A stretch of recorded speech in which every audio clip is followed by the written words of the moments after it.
morning, everyone. Welcome to Gulfstream. Today, Ron Nicoletti along with Brian Nato. It is Friday, and it's no longer Twilight Friday, so make sure you mark that down. We're back to a 12:25 post each and every Friday up until the championship meeting. It might change a little bit once we start losing some sunlight, but we'll certainly keep you abreast of the situation.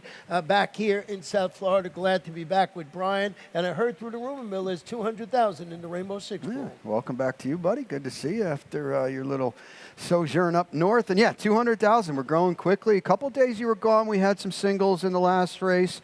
And it was out there. One horse took the lead, turning for home, and couldn't see it out for, I think, 125. But here we are today, $200,000 on what is a pretty good card. Pretty good card this afternoon. We've got a couple of really interesting races that'll be part of the sequence races 4 through 9 this afternoon. But we got, I think that's all the whirly work. We got some stuff we'll be telling you about in the lightning round. But this first race is going to be 7 furlongs, maiden claimers. Fillies and mares, 3-year-olds and up 12-5. We're going to scratch the 6 horse in here. Interested to see your early pick 5 ticket. Yeah, so race 5, a couple of the top 2 picks of me came out. So now I'm down to a single. It really changed this ticket a lot. 4 deep here in the opener, which we'll get to in a second. 37 is the order in race number 2, Queen Cupid, who's right back now facing winners, I think, in a good spot. The big spread there in race 3.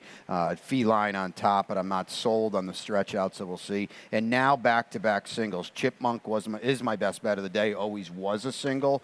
But now the single comes in race 5 as well with Coach C, because after the scratches of Divine Exchange and Hardly Social, who I had 1-2, it looks like this one's going to be a pretty short number. Yeah, I had them 1-2 myself. I bumped up the 8, Yeah. but I also have your horse on my ticket. So the first race, as I mentioned, 7 furlongs, maiden claimers. And we're going to start it off. I'm coming back full steam. I got my long shot here in the first race, and that's the number 2, Ratid, who's now in the Ronaldo Richards barn.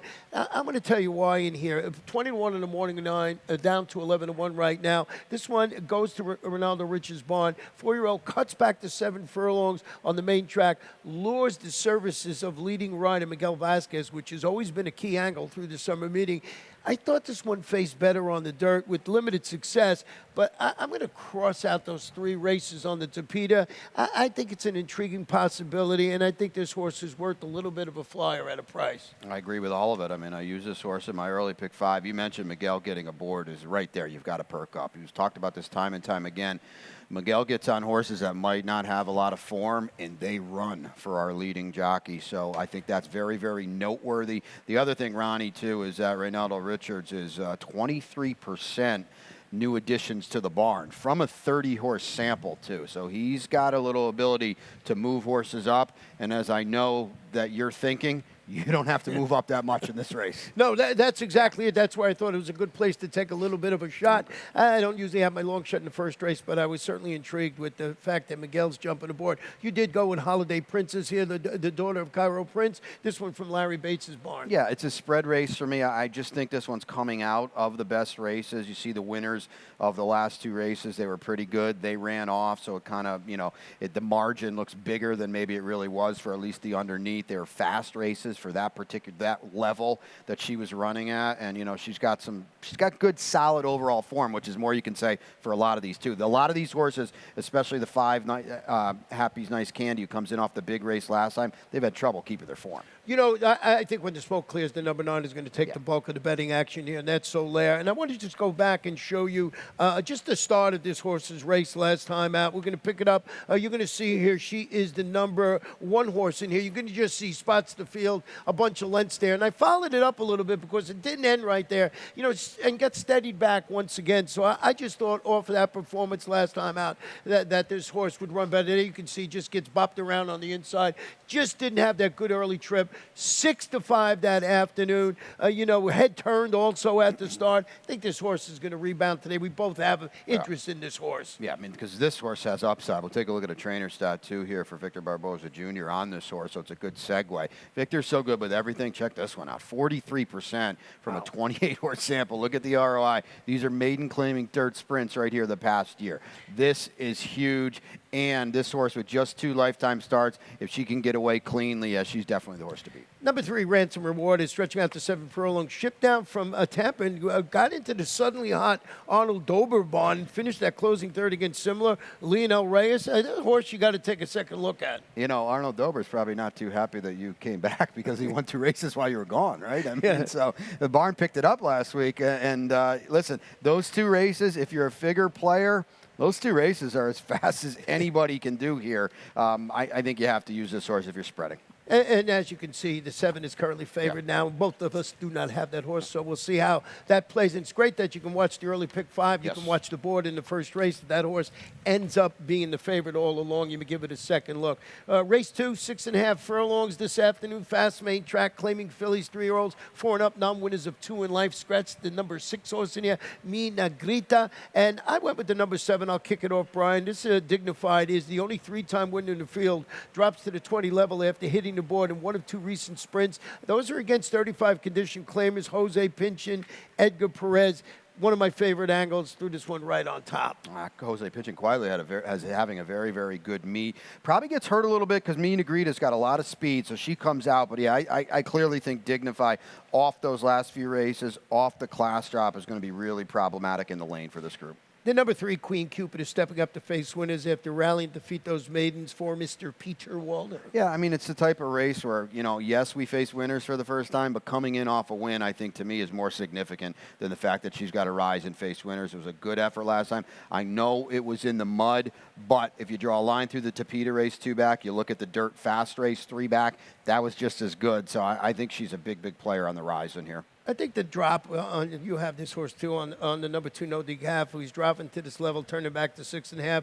After keenly setting the pace last time out, was the even money favorite that day before fading to finish 4th. I went back and looked at this race. I was going to show it. There really wasn't much to show. Louis Ramirez going to put the apprentice Jason Nuez in the saddle. It's a big deal that that Mi Negrita came out, and it's the biggest deal for No Decaf because now I think she's the controlling speed. If not, she's certainly going to have things a lot easier. She won't have to work as hard. We've seen Jason Huellas with the weight allowance now, 7-pound apprentice, take that initiative early, and I think that'll bode well here. Let's flip the page. We'll go to race number 3 this afternoon. We're going to stretch it out to about 1.70 miles on the Tapeta. These are maiden special weight fillies and mares, 3-year-olds and up. And Brian, you started it off with the number 2 feline in here. And let's show the race first. We'll do that first. This one's going to stretch out around 2 turns. But first, we'll show the start. You're going to see this is the number 2 feline. And once again, just spots the field quickly. 3 lengths. Our head once again was turned. It looks like the other video there. You know, she breaks. Now we're going to switch to the 8th pole home. And I thought this horse closed very well. Rallies to finish second to that 8-5 horse that they clawed that air. You can see the number 2 horse right between horses. I thought it was a good performance. And don't forget, this horse spotted the field numerous lengths at the start. Yeah, I think she's just waiting for a clear run. She's had trouble in each of her last 2 starts a little bit. The only question to me is how is she going to handle the 2 turns? She's run 3 times. None of them past 5.5 furlongs. Well, we're stretching out to about 8.5 today. That's a big deal. She is by brethren out of a tail of the cap mare, so it's certainly in there. She gets some weight as well with Jason Huellas aboard. I mean, I like her in here. I was just a little worried. I didn't want to get too tight with her because of the stretch out. Well, maybe she hit that she can handle more ground by, you know, coming from off the pace this last time. I did go with the number 4, Jan's Girl, who was third on the turf against winners. That was in the $75,000 Martha Washington. Turning back to the 1.70 miles after showing a fondness for the Tapeta last time out when she finished second, going 1.16 on the all-weather surface. Laura Cesares, Jose Morelos atop this daughter of Palace. So I just thought Jan's Girl had a big shot in here and got the Lasix last time out and certainly responded well to both the surface switch and the addition of Lasix. Yeah, she's got a big edge on Feline in that she's very proven at 2 turns. While Feline's got to do it, we know Jan's Girl can, and I think she's clearly in the mix here from close range. And we've got an interesting horse in here that I didn't use and you used up, and that's Siempre Elegante, who's from going to first-time Saffie Joseph Jr. And this is when I get beat by Saffie Joseph Jr. all the time. Yeah, I mean, we know John Kimmel, right? He's been down here over the winter several times, and he does a really good job in New York, and this horse has just been facing better horses, plain and simple. Now, the layoff's a little worrisome. Obviously, Saffie takes over, but he's 25% with newcomers. Who's who's here. Edgar Zayas is here. We're down inside. And the other thing, too, I thought this horse got back to the turf in 2 turns last time. That was her best race with blinkers, too. So I would think she's a big player in here, Ron. You know, scratch the 8 now. I want to also mention on the number 7, the half 2 Extravagant Kid, ridden today by Miguel Vasquez. So we're going to take a short break. When we come back, we'll have my Rainbow 6 ticket. Champion Run Happy, the #1 second crop dirt sire of last year, is back and showing a new dimension with winners on turf, dirt, and all weather. A record-breaking sprint champion, Run Happy is also siring winners at all distances, from 7 furlongs to 1.25 miles. A sire whose runners can carry his speed over all distances and all surfaces. Run Happy, price for value, and standing strong at Claiborne Farm. We're ready for the start. They're off.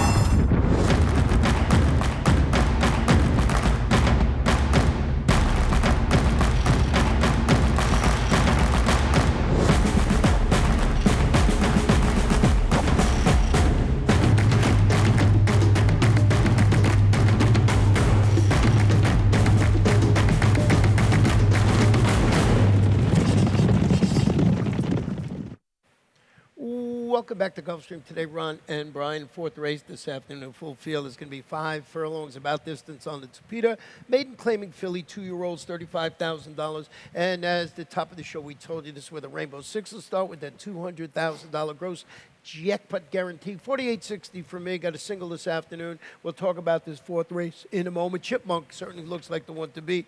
In race number 5, lost 2 horses like you did, Ball, Lightning, and Cosi. We'll see how they run in there. Also used the 3 La Rusio, getting MCL Jaramillo, who's back today. Race number 6, 3 deep once again, but atomically is my best bet. Not my best bet, my top pick in that particular race. My best bet is in race number 7, Nana Fanny. Drops for Claudio Gonzalez, was in the Miss Gracie last time out. I think it's a real good spot for that horse. Lots of coverage in race number 8 with Reddington, Hercules, and Trusting Bond. And in the last 1, 4, and 9, Bankers Hours for me, Safi Joseph Jr. Going to take a lot of money in there, but I also use the 9 and the 4, Charming Charlie, who's what we call Brian in the office. No one really knows about that. I didn't even know about that. Okay, Charming, let's get to this 4th race this afternoon. I know one of your singles was the 4 Chipmunk. Yeah, I mean, this horse just has not had a fair go of it in either of her starts, and I'm just hoping that changes today. Now, we might be starting to get that reputation where she just finds trouble. I don't know, and, you know, she hasn't been running overly fast either, but, finally she broke a little bit better last time, and she showed speed, and I just think, Ron, on the drop, it's her time. Let's just hope we break running today. Sonny Leone aboard, and so we'll see what we get today here in a race where it's just tough to trust a lot of these. Yeah, and that last race was 6 furlongs on the main track. Now going to go to the Tapeta for Mark Cassie. Mark Cassie, really good, 21% with his all-weather Tapeta runners. I went with the number 9 and second, Wheeling the Dealer. He was turning back slightly after making that 4-wide bid. I thought finish a willing second against Simler, going 5.5 furlongs on the all-weather. Love the work that Kelsey Dana does. And you got Miguel Vasquez getting the return call. I mean, this horse has run one time on the Tapeta, and it was so much better than the debut on the main track. Miguel was aboard last time. So, yeah, I can see definitely make this horse. The number 6 you have in second, Child Memories, dropping into the maiden claiming ranks. Yeah, I mean, it's got to be a big deal, right? I know they were Florida breds. I understand that. But coming out of good Florida bred races, if the buyers are your thing, this horse ran a 45 last time. Ron, that might win this race by 3 or 4 lengths because no one in here has been doing anything like that. Antonio, Edgar Prado getting aboard, right? Sitting up at a cool 12-1 on the morning line. But that's a big field. That's a tough way to start the thing. If you got singles in here, here's where you go deep, I think, in race number 4. That's what I was thinking, because if I'm not singling Chipmunk, I could go 5 deep in this race. Exactly. So race number 5 today is where we got hurt the most by scratches. It's about a mile into 16th on the Tapeta. Claimers, Phillies, Mares 3 and up. 10 grand. Scratch the 2. Divine Exchange, I believe, was my top pick. And the 6, Hardly Social, was my second pick. And I think it was similar with you. Same. So what'd you do with your late pick 5? You know what? I just landed on Cosi because I think now, at the end of the day, she's just better than these on the stiff class drop. We'll get to it in a second. Another single in race number 6. Atomically, I think 7-5 on the morning line, which I totally agree with. Looks every bit of that in there. 3 deep in race 7 with I Believe in Magic. Magic for Ronnie Spatz on top in race number 8. 2 deep, 46 is the order. You mentioned Reddington already, and I'll put Hercules. I think you mentioned him too off the Walder claim. And then 4 deep in the finale. The top pick is Tap a Turn. That's actually my long shot, Ron. 6-1. I struggled a little bit with getting overly creative. You talked about Banker's Hours. Definite wire-to-wire threat in there. Yeah, definitely. So, getting back to this 5th race with those 2 scratches there, and if you like Divine Exchange, don't worry about it because the horse will be back in on Sunday for, I think, 8,000 in that particular race. I lost the top 2, so I bumped up my 3rd pick in there, which was the 1 Ball Lightning, who's taking a needed drop to this level after facing better on both the turf and to Peter before going to the sidelines in June. You want a good connection, you go with Ronnie Spatz, you go with Miguel Vasquez, handling the return to action. Lots of guesswork in this race now. I agree. Miguel is Ronnie's main man. They're almost 20% together. We can save all the ground down inside. We see it on a day-in, day-out basis here at Gulfstream Park. Miguel Vasquez knows how to read the racing form. He's just putting these horses in the right spot. This is probably going to be a tight group now with a couple of scratches. He'll have Ball Lightning right up there. Yeah, the horse you have single, probably the logical one in the course, who's a solid second behind that repeat winner, Domineering, at this level, 2 back. Yeah, claim this horse for 12.5, now in for 10, so I don't think that's a big deal. Aubrey Mirage just spots his horses so well, and I think on the drop today, that probably puts this one over the top. Yeah, and I think after that, you hit the old button in there. It's tough after that. Anybody can win. That's a wide open affair to kick off the late pick 5. Race number 6 is a really nice race, and this one is 7 furlongs, maiden special weight filly, 2-year-olds. We did have a scratch of the number 3 in here, Stuck in Malibu. And you mentioned it, atomically, stretching out to 7 furlongs looks pretty tough. Yeah, 7-5 on the line, and I think that's the right number. Probably goes even a little bit lower than that. But just, if you look off the debut race. The other thing I like, too, Jose Pinchin's done a good job. You don't really necessarily think of him as a barn that's going to fire at first out or maybe have a lot of live horses first out. This horse is 6-1 in a 10-horse field. So they like this horse. She ran well, and accordingly, these Gervins have been running as a precocious first crop sire. That's part 1. Part 2, who's she got to be scared of in here, because it's not I don't think it's the best state-bred special weight race we're going to run or have run. The number 6 horse in here, Major Price, is back with maidens after following her well-meant second in a 5.5 furlong debut. She didn't fire in the Desert Vixen division of the Florida Sires Stakes for Antonio. Edgar Zayas to ride. Edgar Perez sticks with Atomically. But Major Price, this is Antonio Santos' angle. He puts everybody in the Florida Sires Stakes to give them a chance. And this looks like a good spot for this horse. I agree. The drop's got to play here. Now, this horse is slow, at least on paper. We got to run a lot faster to get to Atomically. When he goes to Edgar Zayas, he's 17%. That's a pretty big number, it's for the barn to get up there in the teens. So, yeah, I would expect improvement on this horse. I also think Atomically needs to come back a little bit. I want to talk about the number 1 horse in here. Tested positive, is going to be tested for class for sure. She steps up to special weight company 1. I want to go back and just show you this horse. We're just going to pick it up from the 316 pole. You can see there, we're way back, and this horse was last all along, and you're going to see this horse making a steady run in the stretch. Now, stepping up, this was at the 16 level, but boy, Miguel Vasquez came back after this race and said this horse was really closing well. I don't know, the ramifications of running. You can see this horse closing very well in the race. Looks like after that slow start, if you go back, he ran a good second. But here's the angle in this race here. This one owned and bred by David Russo, and this race is named for Barbara Russo, David's mom, her 87th birthday bash. So if you're looking for a little hunch action, maybe you go with the number 1 tested positive in this race. Listen, you saw the debut. It was a solid effort, and the winner ran off. And for her to persevere and get second, I think is a credit to her. Like you said, she's got to step up. But like I said, I don't think it's the toughest group she's going to see. So if you take out Atomically, she's a player in here. And listen, getting Miguel, stick around, I think that's a good sign as well. Yeah, at 7 furlongs, and he was enamored with the horse last time out. So, albeit that was at the $16,000 level. I thought you were going to say that was at Christine Lee's. Race number 7 today, about 1 mile 70 yards on the Tapeta. I don't go there that much, do I? About 1 mile 70 yards on the Tapeta. Charlie's picking on me. About 1 mile 70 yards on the Tapeta. Allowance optional claim is state-bred fillies and mares 3 and up. The optional tag is 20. Scratch the number 3, Brody's Honor. I'll start with my single today and my best pet of the afternoon. That's Nana Fanny. Tell you why. Drops to the 20, a state-bred optional claimer, gets the Lasix back today, which I like. Chased the pace and faded. Faced considerably tougher in the $75,000 Miss Gracie last time out. Now you look back, Claudio Gonzalez claimed this horse for $25,000 and that was out of the maiden breaker in March. So everybody says, why the big drop? That's why this horse, I think she spotted perfectly today, and thus I made her my best bet. Absolutely. I mean, that doesn't bother me at all because Claudio's got out with this horse, and you know, she's not in for the tag here anyway. So I think she's a major player. The drop is significant. There's no doubt about that. She's a nice horse. She's not that kind of horse as she was last time. Now she's back with her friends today, and I agree. She's a big threat in here.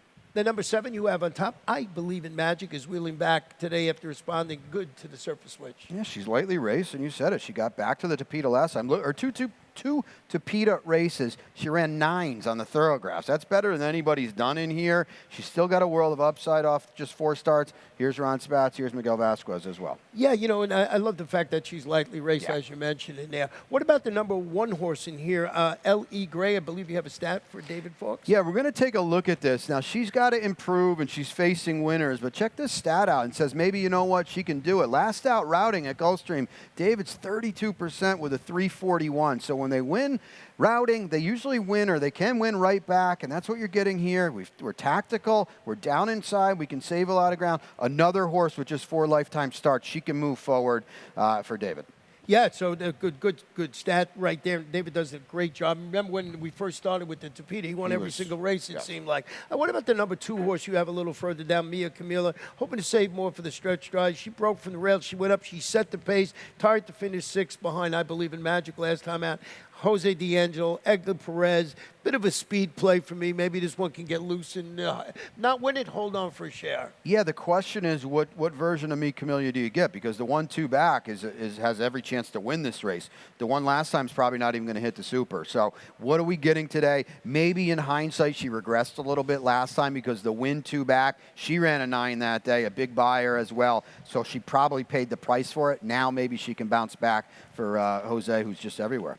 Race number 8 this afternoon, a 1 mile allowance optional claimer for state-bred 3-year-olds and up. The optional claiming price, $20,000. No scratches in here or jockey changes. The number 4 Reddington drops and returns to the surface and distance where he broke his maiden by about 10.5 lengths. Yeah, I mean, he's, to me, clearly the horse to beat in here. He gets Lasix back on. You mentioned that earlier. That's a big deal coming out of these stakes races.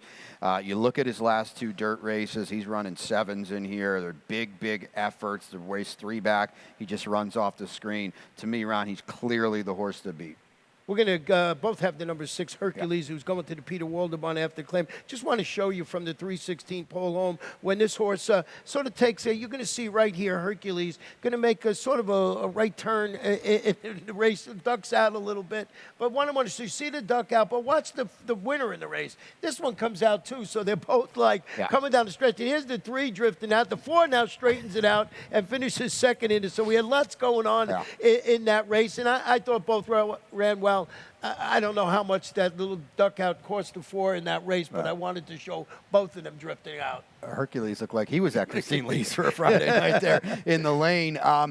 He ran a 3 that day, if that's your thing. That's a huge number in Barry's field. It's also a race that you don't see anything remotely close to it on paper. So that's where you got to wonder. Peter Walder off the claim. He does a good job. He's 17%. I'm not getting beat by Hercules today. Another horse I wanted to talk about in there is Apprentice Jason Huayas, by the way, will be another horse. Is the 3 for me. The Trusting Bond is dropping to this level after stepping up off the claim by Claudio Gonzalez, breaking slowly from the rail, finishing a distant 4th against 75 optional claimers. It looks like Claudio, if you go back and look, every horse that he claims, he puts in a 75 optional claimer in the next race. To see what he has, I think this horse might be a major player with a clean start. Well, I mean, what was Dean Delivers that day? 1-5? Yeah. I mean, okay, so Trusting Bond. Dean Delivers is 2-5 in this race. So I'm not holding that against him. He's not in for a tag 2 off the claim, even though he didn't run that well last time.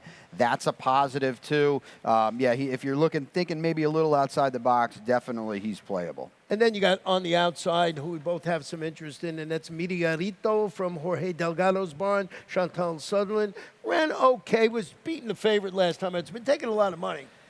Yeah, you look at his form. He might be going the wrong way after so many big, huge performances. I think this is an important race to see where he's at today. I'm more willing to let him prove it. Yeah, you know, he went from 80s to 75 to 69 if you're a buyer aficionado. And a lot of guys watch that stuff in here. Race number 9 this afternoon is a mile and a 16th about distance on the Tapeta for claimers 3-year-olds or 4 and up. Non-winners of 2 races in lifetime. $8,000. Scratch the number 3 bird note. And please note that once we get done with all our stuff, Pete will give you will give you all the scratches and all that good stuff you need to have a winning day here. We both mentioned Bankers Honors, so we'll kick it off there. Oh, wait, you got your long shot. I want to hear about your long shot. You know, long shot, he's 6-1. So, Yeah. you know, we're not going to get rich on this one. But I think Tapeterm, to me, is as good as anybody in here. Might get set up because we're going to talk about Banker's Hours in a second, who is the loose speed maybe, but you got 40 Flash in here too that wants to go. So maybe we've got a speed duel. Tapeterm's not letting anybody get too far away anyway, and he comes in very good form as well for Tammy Levy. Yeah, you know, that number 1 Banker's Hours that we've been talking about, stretching out around 2 turns after showing speed in a trio of 12-5 sprint races, going either 5 or 5.5 on the Tapeta. To me, he looks like the controlling inside speed for Saffie Joseph Jr., Lionel Reyes. How good has this kid been riding? I just think Banker's Hours, if he gets that race shape, he's going to go, and maybe they don't catch him, but he's got to prove he can do it at a mile and a 16. Well, that's the thing, because this Saffie Joseph Jr. guy, he's not a bad trainer. You know, he knows what he's doing. This horse has run 7 times, and he's never tried him at 2 turns. So I'm just a little hesitant. Now he comes in off 4 straight losses where he hasn't been running overly well. So I'm a little leery of him at this trip because why hasn't he tried it yet? The outside horse, Birdman Ritchie, first half off the claim by Jose D'Angelo. You know, went up there, made that middle move, got a little bit of a lead in there, backed up and finished 3rd that day at 3-5, I believe, that afternoon. Yeah, that's I don't like that, admittedly, but now we go off the claim for Jose. It's a 29% move, and, you know, we know how good he is. Gets a little bit of a weight break, too. Elsa Morrison, good to see her riding for a potent barn, too. She's been picking it up of late as well. I think Birdman Ritchie is a major, major player in here. And the number 4, Charming Charlie, just one more horse, is another taking the knee to drop. It shook off for some trouble at the start, pinch back. Wasn't that bad. Finished that late running 3rd. What I like, it's Eddie Plessis Jr., and he's got Kevin Krieger. They've been doing good together. Very, very good together, about 30%, and the drop could wake this horse up a little bit, too. Well, that is the 9 races, but we're not done, of course. We have our lightning round this afternoon, and we always started off each and every Friday with the trainer and jockey standings, right? Yeah, and oddly enough, nothing changed while you were away. Crazy. Really? Yeah, just, you know, well, look at this. Miguel's threatening to lap the field. Now, Lionel's put a little distance between him and Edgar Perez, up to 5. I believe that was 1 last week, and I think those are the 3 that'll be on the podium. We'll get to Miciel in a second. Great to see him back. Yeah, you know, Lionel goes out of town, rides Yeah. Monday, Tuesday, all over the place, and he's doing a fantastic job. I mean, Miguel is the top one, but Lionel, boy, I've been really liking the way he rides. And what about the trainers? Is Saffie still the leading trainer? Yeah, I think he's up. Oh, no, he's up 31. Okay. But, you know, the podium, there's Jose and D'Angelo, Jorge Delgado, Victor Barboza Jr., all very live today and certainly over the weekend as well. Jorge Delgado going to have a strong hand tomorrow. You know, we're always a couple of days in advance. The Sunday's card, I think Jose D'Angelo has a chance to win about 4 races that day. So these guys are really good. Saffie, of course, is the top one. But, hey, it's always good to see what's going on in here. Big day tomorrow as far as the XB Rewards contest goes. So that's closing weekend, the last Saturday. And what that means is we're going to up it to $5,000 tomorrow, where the top 50 that have competed all along, you know, are going to play for the $5,000. Make sure you get over to Silks and sign up. Those are the last 3 races at Gulfstream, the last 3 races at Saratoga. Ronnie and I did a video, a little preview. You'll see that later today as well. So if you qualified, best of luck. And, you know, this is the one. It ends tomorrow. So, and don't forget the races 11, 12, and 13 at Saratoga. They threw the kitchen sink in the last couple of days there. So we'll see how it goes. What was your best bet? Chipmunk, come on. Oh, Chipmunk, of course, was your best bet. 3-1 in the morning line. You know, you might get that big field. Mine is Nana Fanny, 7-2 on the board. And long shots today. What's your long shot? Use it loosely in the last race. Tapaturm, who was 6-1 on the morning line. Well, my long shot now is 6-1, and it was in the first race at 20-1. Teed. I thought this horse would take some money, but just because of the fact that Miguel Vasquez is riding it, so we'll see how that plays out. And what else have we got? Well, our buddy, we've talked time and time again how the championship meet horses are going around the country and running so well. Well, here's Boppy out winning a graded stakes 2 turns at Saratoga, and we saw him debut here at the Royal Palm meet. And yeah, this one shocked me a little bit at 23-1, the half to Papa Cap for Mark Casse. Yeah, and Mark, I heard the interview afterwards, said, I thought he would like 2 turns on the turf or something like that. Yeah, in a grade 3. So good performance by him, and I did not have it. Mark was the only one, by the way, at 23-1. I think that thought he would like 2 turns of turf. So job well done. I know his assistant Nick put a lot of work in with Papa Cap down here as well.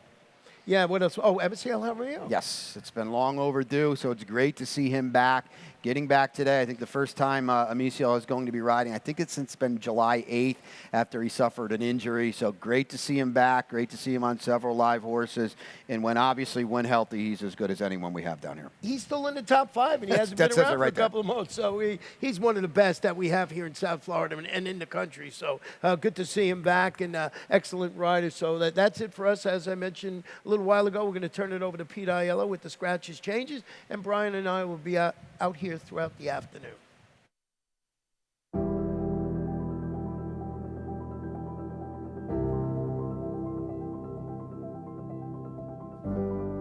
The Thoroughbred Aftercare Alliance is really the vehicle for the transition for our racehorses coming off the track into a second career and safe environment for these horses when they're done racing.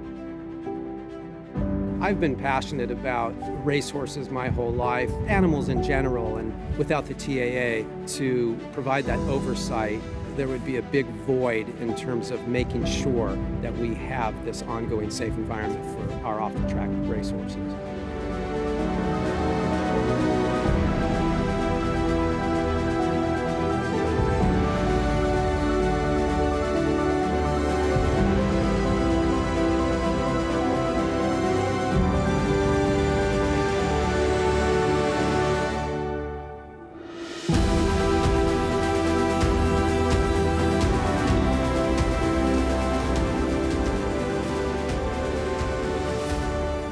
I'm excited about the undertaking and excited about working with our board and our team at the TAA to continue the wonderful progress that has been made. So I'm very excited about what the future holds.